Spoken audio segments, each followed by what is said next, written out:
தமிழ்நாட்டில் முதன்முறையாக அரசு விரைவு போக்குவரத்து கழகம் சார்பில் படுக்கை வசதி கொண்ட பேருந்துகளை தனியாரிடமிருந்து வாடகைக்கு பெற்று இயக்க போக்குவரத்து துறை முடிவு செய்துள்ளது.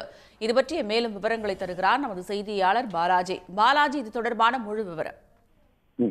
தமிழகத்தில் போக்குவரத்துறை சார்பில் விடுமுறை காலங்கள் மற்றும் பண்டிகை காலங்கள் தொடர்ச்சியாக பொதுமக்களின் வருகைக்கு ஏற்ப பல்வேறு சிறப்பு பேருந்துகள், அதே போல பொதுமக்களின் வருகைக்கு ஏற்ப அந்த போதுமான பேருந்துகளை இயக்க போக்குவரத்துறை பல்வேறு நடவடிக்கைகளை தொடர்ந்து எடுத்து வரக்கூடிய சூழ்நிலையில் தற்பொழுது முதல் முயற்சியாக தமிழகத்தில் முதல் முறையாக அரசு விரைவு போக்குவரத்து கழகம் சார்பில் ஸ்லீப்பர் வகை பஸ்களை தனியாரிடமிருந்து வாடகைக்கு எடுத்து பேருந்துகளை இயக்க தற்போது போக்குவரத்து கழகம் சார்பில் முடிவு செய்யப்பட்டது. குறிப்பாக பண்டிகை காலம் மற்றும் தொடர் விடுமுறை காலங்களில் தென் மாவட்டங்களுக்கு அதிக தொலைவில் செல்லக்கூடிய பேருந்துகள் குறைந்த அளவு இருப்பதாக பொதுமக்கள் தரப்பினர் ஒரு குற்றச்சாட்டும், அதே போல பயணிகளின் வருகைக்கேற்ப அந்த பேருந்துகளின் எண்ணிக்கை குறைவாக இருப்பதாக கூறப்பட்டு வந்த நிலையில் தற்போது அந்த குறையை போக்கும் வகையில் தற்போது போக்குவரத்துறை சார்பில் தற்போது அந்த முதல் கட்டமாக 20 தனியார் ஆம்னி பேருந்துகளை எடுப்பதற்கான டெண்டர் என்பது வெளியிடப்பட்டுள்ளது.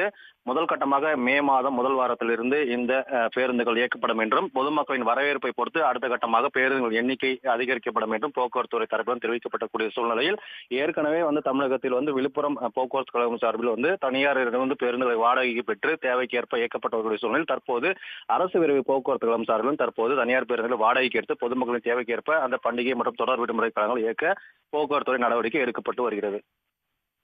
விவரங்களுக்கு நன்றி பாலாஜி. உடனுக்குடன் செய்திகளை தெரிந்து கொள்ள சன் நியூஸ் பெல் ஐகானை கிளிக் பண்ணுங்க.